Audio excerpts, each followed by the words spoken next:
Hey you guys, Carter here with Century 21 Affiliate, and today we're going to be talking about how much money do I need to buy a house in the area.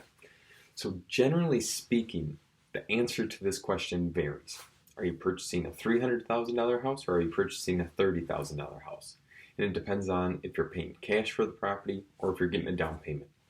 I am going to make the assumption if you're watching this video, you're probably going to need a loan on the property and you're wondering how much all of that costs.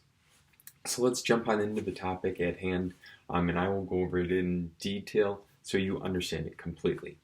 So first things first, when you are wondering how much money do I need to buy a house, the upfront cost to buying a house really isn't that extreme. Like I said, we'll just say for example purposes, we are purchasing a $100,000 house. So the first few fees that you're going to face in that home buying process is when you get an actual accepted offer on a property. There's no upfront charges by myself, the realtor, and you never actually have to pay me throughout the transaction. So I am totally free for you to use. There is basically the upfront cost of earnest money. Generally speaking, on a $100,000 house, that's going to range from $500 to $1,000. Earnest money is the simple form of a good faith deposit that you're going to actually purchase the house, and that is what your intention is.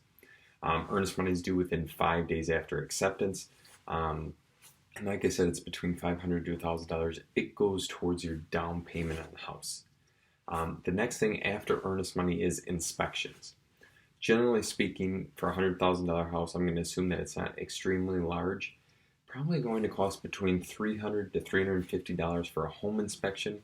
If you want an additional radon inspection on top of that, it's another, roughly speaking, $100. Now, if you go into well inspections and septic inspections, you can add about another $400 and some onto it, in addition to that upfront $325-ish home inspection and then radon charge. But those are all optional. You don't need any one of those if you do not want to. However, I always recommend getting at least a home inspection so you know what you're buying. After the home inspection, there is no other fees involved with purchasing the property besides on the lender side of things. So what that means is your lender is going to have like an appraisal that needs to be done, their fee for generating your loan. You have taxes, insurance, everything like that that needs to be accounted for. And typically they will bulk this in together as closing costs, and you will pay that when you purchase the house, and you will need to bring a cashier's check to closing. So how much, generally speaking, does all that cost? Well, let's just say that closing costs range from about 1% to 2% of the loan price, and it depends upon how much is actually going into the escrow account. Because if you escrow all your property taxes, you're going to have, say, $2,000 there, plus the lender fee, plus the appraisal. So you could have $3,000 to $4,000. But if it's just closing costs, I would say 1% to 2% at the very, very most. So that's there. And then you have a down payment.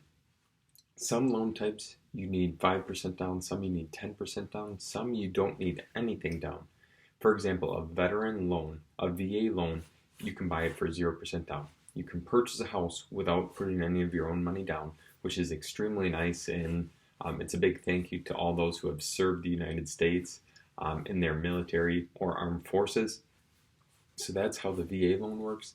But then there's other first-time homebuyer loans that are 3% or even 0% here in Wisconsin that are extremely beneficial for you, the first-time homebuyer. So when it's all said and done, I always say, to be better safe than sorry, you want $5,000 to $10,000 of disposable income when you're getting ready to purchase a house. Are you going to use all that? Definitely not. But if you wanted to do some updates right after purchasing, it's always nice to have a pile of cash sitting on the side just for that oops budget in case anything were to go wrong after purchase. Then you have funds to cover those expenses up front. And your lender is going to require you to have some sort of cash reserves in case anything were to happen. So I hope that answered your question on how much money do I need to buy a house in the area. I hope this was beneficial, and if you want me to break it down in more detail, in more depth, feel free to reach out to me, fill out the form down below, or give me a call or text on my cell phone, which is 920-252-2864. Thank you guys for watching, and enjoy the rest of your day.